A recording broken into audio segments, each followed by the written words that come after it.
Morning students. आपने अब तक क्या पढ़ा था? इंद्रधनुष।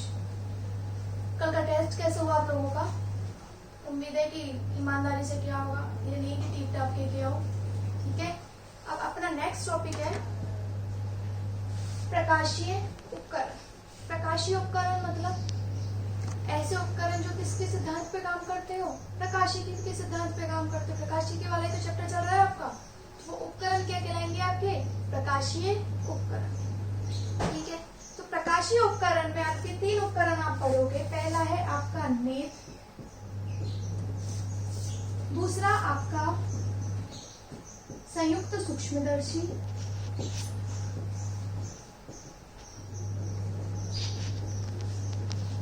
और तीसरा है आपका दूरदर्शी। नेत्र, संयुक्त सूक्ष्मदर्शी और दूरदर्शी। तो फर्स्ट आपका जो आप पढ़ रहे हो, क्या पढ़ रहे हो? नेत्र। अब देखो कि नेत्र हुआ या संयुक्त सूक्ष्मदर्शी हुआ या दूरदर्शी हुआ, इनका काम क्या है? वस्तु का कहीं ना कहीं प्रतिबिंब बनाना। और नेत्र क्या करता है? किसी भी वस्तु को देखने के लिए सहायता प्रदान करता है। एक चीज क्या आंख देखती है आपकी, या आंख एक उपकरण हुआ? इस चीज को पहचानो पहले। तो हम कहते हैं ना कि हम किससे देख पाते हैं? आंख से। देखता तो हमारा मस्तिष्क है, ब्रेन। आंख सिर्फ एक क्या है? उपकरण, जो उस वस्तु की, जिस चीज को हमको देखना है, उसकी इंफॉर्मेशन कहाँ तक पहुंचाता है? आपके ब्रेन तक पहुंचाता है। बात समझ में आ रही है? तो ये सिर्फ क्या हुआ? एक इंस्ट्रूमेंट हुआ जो कि आपको देखने के लिए काम में आ रहा है। अगर मस्तिष्क तक पहुंचाने वाली जो नसें होती हैं वो कट जाए तो आप चाहे आपकी आंख चाहे कितनी ही परफेक्ट हो, वो आप नहीं देख पाओगे। आई बात समझ में? तो आंख आपका एक उपकरण हुआ। अब ये उपकरण किस तरीके से काम करता है, हमको वो देखना है। देखो, आंख की कंस्ट्रक्शन और वर्किंग तो बहुत ज्यादा है।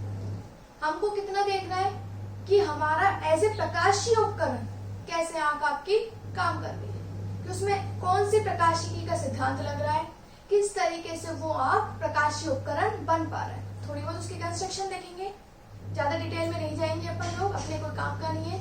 अपन को तो क्या देखना है? सिर्फ उसकी थोड़ी वर्किंग और construction as a optical instrument. ठीक है, देखो आप आंख का मैंने डायग्राम पहले ही बना दिया है। क्या होता है इसके अंदर? आंख के अंदर एक स्फेरिकल फॉर्म में गोला होता है। होता ही नहीं होता? आंखों दिखती है सबको, कोई दिक्कत? अब हमको क्या करना है? वस्तु का प्रतिबिंब बनाना है। तो प्रतिबिंब कैसा बनता है? एक क्या होना चाहिए? लेंस, जो वस्तु का प्रतिबिंब बनाएगा। और प्रतिबिंब कैसा बनेगा? वास्तविक बनेगा। नहीं बनेगा, क्योंकि वास्तविक प्रतिबिंब को ही आप किससे प्राप्त कर सकते हो? पर्दे पे।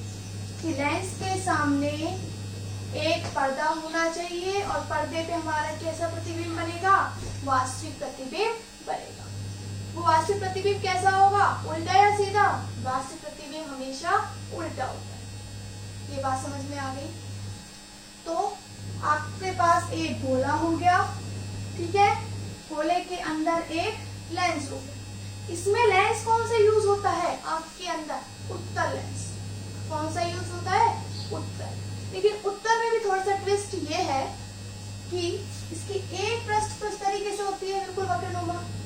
दूसरी पृष्ठ की जो वक्रता त्रिज्या है वो थोड़ी अलग होती है, थोड़ी सी डिस्टर्ब होती है। वो पृष्ठ थोड़ी सी वक्रनुमा अलग शेप होती है। परफेक्टली दोनों पृष्ठ उत्तल लेंस की तरह नहीं होते हैं। एक पृष्ठ बिल्कुल वक्रनुमा और एक पृष्ठ थोड़ी ज्यादा वक्रनुमा होती है। ये बात समझ में आ गई? एक तो कौन सा लेंस हो गया आपका? उत्तल लेंस। और दूसरा क्या हो गया? जिसपे हमको प्रतिबिंब बनाना है। ये दो चीज तो क्या हो गई? पक्की। ठीक है, अब देखो प्रतिबिंब अपन जहां बनाते हैं वो ये पर्दा है आपका। समझ में आ रही है? और इस पर्दे के पास ही ग्रहण कोशिकाएं होती है। कैसी कोशिकाएं? ग्रहण, एक्सेप्टर्स। एक्सेप्टर्स, ग्रहणिका मतलब जो आपके जो प्रकाश आ रहा है उनको क्या करेगी? एक्सेप्ट करेगी। जो इस यहाँ से चल के प्रकाश इधर जा रहा है उसको ये क्या करेगी? एक्सेप्ट करेगी। क्या एक्सेप्ट करेगी? ग्रहणिकाएं या रेसिपिटर्स। ठीक है, तो जो रिसेप्टर्स हैं आपका, वो जब इन प्रकाश को अवशोषित करती है, ग्रहण करती है। आपका कंप्यूटर है, इंग्लिश वर्ड लिखते हो, क्या कंप्यूटर आपका इंग्लिश वर्ड समझ पाता है? नहीं। उसको आस्किल कोड में चेंज करता है? करता है, नहीं करता है। सेम आपका जो ब्रेन है, वो आपकी लाइट को नहीं समझ पा रहा कि आपके पास लाइट आ रही है, लाइट वहां पे जा रही है। वो उसको ब्रेन वाले सिग्नल में क्या करता है? कन्वर्ट करता है। बात समझ में आ रही है? लेंस से जो प्रकाश किस पे पहुंचा? आपके रेटिना पे। ठीक, तो रेटिना पे जब पहुंचा, इसको क्या बोलते हो आप? रेटिना, दृष्टि पटल, जहां से देखा जा रहा है, जहाँ पे प्रतिबिंब का निर्माण हो रहा है। ठीक, तो वहां पे क्या होता है? वहां से वो प्रकाश के सिग्नल को मस्तिष्क के सिग्नल या इलेक्ट्रिक सिग्नल भी बोला जाता है उनको, उसमें बदल देता है और फिर वो सिग्नल किसके थ्रू? द्रव तंत्रिका के थ्रू मस्तिष्क तक पहुंच जाते हैं। ठीक है, ये बात आ गई समझ में। फिर ठीक है, तो आपके मस्तिष्क तक आपके क्या पहुंच गया? सिग्नल पहुंच गया। और मस्तिष्क तक सिग्नल पहुंचाने के लिए कोई सिस्टम तो होगा। अब उस सिस्टम की तरफ चलते हैं। पर्दा हो गया आपका, पर्दे के जस्ट पीछे क्या हो गया? ग्रहण कोशिकाएं हो गई, ग्रहणिकाएं हो गई। ग्रहणिकाएं क्या कर रही है? आपकी सिग्नल को ले रही है, प्रकाश को ले रही है, उसको मस्तिष्क तक भेजने के लिए उनको कन्वर्ट कर रही है। किसके थ्रू भेज रही है? द्रक तंत्रिका के। ठीक है बेटा, आगे। अब आज आगे थे हम लेंस के बारे में। तो लेंस जो है आपका, वो कौन सा लेंस यूज हो रहा है? आपका उत्तल लेंस। लेंस और दर्पण, जो इसको प्रतिबिंब जहां बन रहा है, उसके मध्य की दूरी होती है 2.5 सेंटीमीटर। मतलब क्या हुआ? लेंस की स्थिति भी फिक्स हो गई और पर्दे की स्थिति भी फिक्स हो गई। फिक्स जगह पे ही आपका प्रतिबिंब का निर्माण होगा। अरे ठीक है, कोई दिक्कत इस चीज में? तो आपका प्रतिबिंब कितनी दूरी पे बन रहा है? आपका 2.5 सेंटीमीटर। ठीक, जो ये लेंस है, ये आपकी पक्षमापी पेशियों के द्वारा घिरा हुआ होता है। लेंस है, वो किस पेशियों के द्वारा घिरा होता है? पक्षमापी पेशियों के द्वारा। अब ये पक्षमापी पेशियों का क्या काम है? एक बात बताओ, आपके पास नॉर्मल लेंस, क्या उस लेंस की फोकस दूरी कुछ भी है? क्या उसको आप बार बार चेंज कर सकते हो? वो लेंस उतनी दूरी पे फोकस करेगा, तो दूसरा लेंस ही बनाना पड़ेगा आपको फोकस दूरी बदलने के लिए। आया ना? लेकिन आंख के अंदर, जो भगवान ने अपन लोगों को आंख दी है ना, उसके अंदर इतना बढ़िया लेंस है कि उसकी हम फोकस दूरी को बदल पाते हैं, फोकस दूरी ज्यादा और कम कर पाते हैं। समझ में आ रही है बात? फोकस दूरी जो ज्यादा और कम कर पा रहे हो, वो किस मांसपेशियों के द्वारा कर पा रहे हो आप? पक्षमापी मांसपेशियों के द्वारा। क्या करती है ये? या तो लेंस को सिकोड़ देती है, फैल जाएगी, या लेंस को बड़ा कर देगी। ये मांसपेशियां या तो लेंस को सिकोड़ देगी या इसको बड़ा कर देगी, जिससे इसकी क्या बदल जाएगी? फोकस दूरी बदल जाएगी। ठीक है, अब आपका लेंस और पर्दे तक का काम खत्म। ठीक, अब लेंस के आगे हमारा जो हमको दिख रहा है आंख के अंदर, हमारी पुतली, क्या है? पुतली। तो आपकी जो ये पुतली है, पुतली चारों तरफ से आइरिस से घिरी हुई होती है। अब ये आइरिस क्या है? आइरिस आपका जो आंख का रंग होता है, समझ में आ रही है बात? किसी का काला होता है, किसी का भूरा होता है, किसी का नीला होता है। जो पूरे चारों तरफ आपको आंख के अंदर काला गोला दिख रहा है, किसी का भूरा दिखता है, तो वो पूरा का पूरा गोला पुतली नहीं है, वो क्या है? आइरिस। उस गोले के अंदर एक छेद होता है, एक द्वार होता है, जिसके अंदर से प्रकाश आपकी अंदर प्रवेश करता है। समझ में आई बात? तो वो जहां से प्रकाश अंदर प्रवेश कर रहा है, वो आपकी क्या है? पुतली। कैसे? आइरिस क्या है? एक तरह से गेट। बेटा, आप लोगों ने अब तक डायग्राम इस तरीके से पढ़ा है, ऐसे यहाँ बना देते हैं, फिर ये दर्पटल बना देते हैं, इस तरीके से। मैं आपको पहले बेसिक चीज बता रही हूँ क्या है। डायग्राम तो आप कहीं से भी बना सकते हो प्रॉपर। ठीक है, तो आइरिस आपका क्या हो गया? गेट। ये गेट काम क्या आ रहा है? भाई गेट हो गया हमारा, गेट हमारे प्रकाश को एंटर करने के काम में आ रहा है, मान लीजिए। लेकिन इसकी जो कंस्ट्रक्शन होती है वो इस तरीके से होती है, मतलब देखो, आप धूप से एकदम कमरे में आते हो, आपको दिखाई देता है? एकदम से कम दिखाई देता है, नहीं देता है? अरे यार दिख नहीं रहा, एकदम से धूप से आए, क्यों? क्योंकि धूप में हमारा जो आइरिस का द्वार होता है, धूप में ज्यादा प्रकाश जाना है अंदर, तो आइरिस का द्वार खुला हुआ होता है। बात समझ में आ रही है?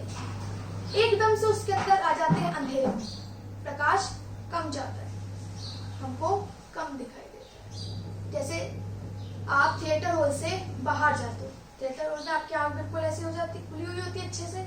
जैसे ही आप धूप में जाओगे, क्या हो जाएगी? आपकी आंखें मिचमिचाने लग जाएगी। क्यों? मान के चलो थिएटर हॉल में आपके पास अंधेरे में 100 लाइटें आ रही है नहीं आ रही है? और जैसे ही आप बाहर जाओगे, आपके पास ज्यादा आएंगी, एकदम 100 से तो ज्यादा आएंगी, 200 आ रही। अब जैसे ही वो 200 आएंगी, हमको चाहिए 100, आ रही है 200, हमारी आंख क्या होगी? बंद होगी। बंद क्यों होगी? क्योंकि आइरिस को जो मस्तिष्क संकेत देता है कि भैया आंख का एरिया, अपना एरिया क्या कर ले? कम कर ले, अपना गेट बंद कर ले, तेरे पास बहुत सारी लाइट आ रही है। अच्छा एक बात और, बहुत सारी लाइट आने क्यों नहीं दे रहे हम? आप लोगों ने देखा है ब्राइटनेस वाला काम?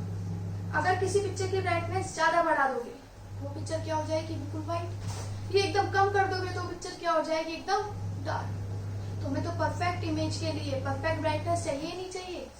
और परफेक्ट ब्राइटनेस कैसे आएगी? लाइट की परफेक्ट मात्रा से। और लाइट की परफेक्ट मात्रा कौन कर रहा है? आइरिस। ठीक है, तो आइरिस आपका क्या कर रहा है? प्रकाश कितना अंदर जाना है उसको देख रहा है।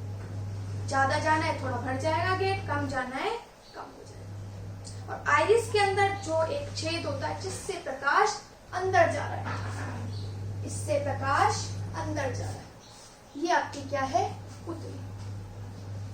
आइरिस का काम खत्म हो गया, लेंस का काम खत्म हो गया, पर्दे का काम खत्म हो गया। अब लास्ट अपना क्या बचता है? आपका थर्ड पटल या फिर कॉर्निया। कॉर्निया क्या होता है? आंख के सामने आपको एक पारदर्शी झिल्ली दिख रही है, सभी की आंख के अंदर दिख रही है, नहीं दिख रही है? इसे ही बोलते हैं कॉर्निया। क्या कर रहा है कॉर्निया काम? अपनी प्रकाश को या फिर धूल, जो अवांछित कण होते हैं, जो अपनी आंख को नुकसान पहुंचा सकते हैं, उनको जाने से रोक रहा है। धूल के कण है, कॉर्निया रुकेगा। कॉर्निया जो झिल्ली होती है, पारदर्शी झिल्ली होती है, एक तरह से इतनी परफेक्ट झिल्ली होती है कि इस पे न तो कभी कोई स्क्रैच पड़ता है, एक तरह से कांच मान लो, इस पे न तो कभी स्क्रैच पड़ेगा, न कभी खराब होगा। और जब अगर खराब हो गया, उससे ही बोलते हैं अंधा होना। तो आंख का कौन सा भाग है जिसके खराब होने से आदमी कभी नहीं देख पाता? वो है आपका कॉर्निया। हम बोलते हैं ना कि उस आदमी ने अपनी आई डोनेट करी, पूरा आंख का आंख नहीं डोनेट करता हूँ, लेंस भी कर रहा है तो पर्दा भी कर रहा है, ये सब नहीं, वो सिर्फ कौन सा आपका पार्ट डोनेट करता है? कॉर्निया डोनेट करता है। बात समझ में आ गई? और अगर आंख का ऑपरेशन होता है, आपको ठीक कराते हैं, तो क्या चेंज होता है? आपका कॉर्निया बदलता है। ठीक है, तो यहाँ तक क्या हो गया आपका? कॉर्निया। ठीक, अब आपके लेंस और पर्दे के बीच में कक्षाभ द्रव्य भरा होता है, जो प्रकाश की किरणों को पर्दे तक पहुंचाता है। और आपके यहाँ पे आइरिस और आपके कॉर्निया के बीच में कौन सा द्रव्य भरा होता है? नेत्रोद द्रव्य भरा होता है। बात समझ में आ गई? तो ये आपकी क्या है? आई कंस्ट्रक्शन। इसके बाद हम देखेंगे कि किस तरीके से आपका जो आंख है उसकी क्या प्रक्रिया होती है, किस तरीके से वो प्रतिबिंब बनाता है। इस प्रक्रिया को ज्यादा खास नहीं है, देख लो। प्रकाश किरण गई, नेट ने लेंस ने क्या करा? उसको फोकस करा, उसका उल्टा प्रतिबिंब कहाँ पे मिला? पर्दे पे मिला। पर्दे पे प्रतिबिंब मिला तो ग्रहणिकाओं ने क्या करा? उस प्रतिबिंब की जो सिग्नल है उसको किसने बदल दिया? आपके इलेक्ट्रिक सिग्नल में, जिसको दृढ़ तंत्रिका द्वारा कहाँ भेज दिया? मस्तिष्क को। मस्तिष्क ने क्या करा? उसे पहचाना और आपको देखने योग्य बना दिया। कोई भी स्वस्थ व्यक्ति जो किसी वस्तु को देख सकता है, तो उसकी जो न्यूनतम स्पष्ट दूरी की मैं कि मेरी अगर आंखें एकदम स्वस्थ है तो मैं कितनी दूरी तक परफेक्ट देख सकती हूँ, वो आपकी आती है 25 सेंटीमीटर, 25 सेंटीमीटर। ठीक है, तो इस तरीके से आपका आंख वर्क करता है, उसकी ये कंस्ट्रक्शन।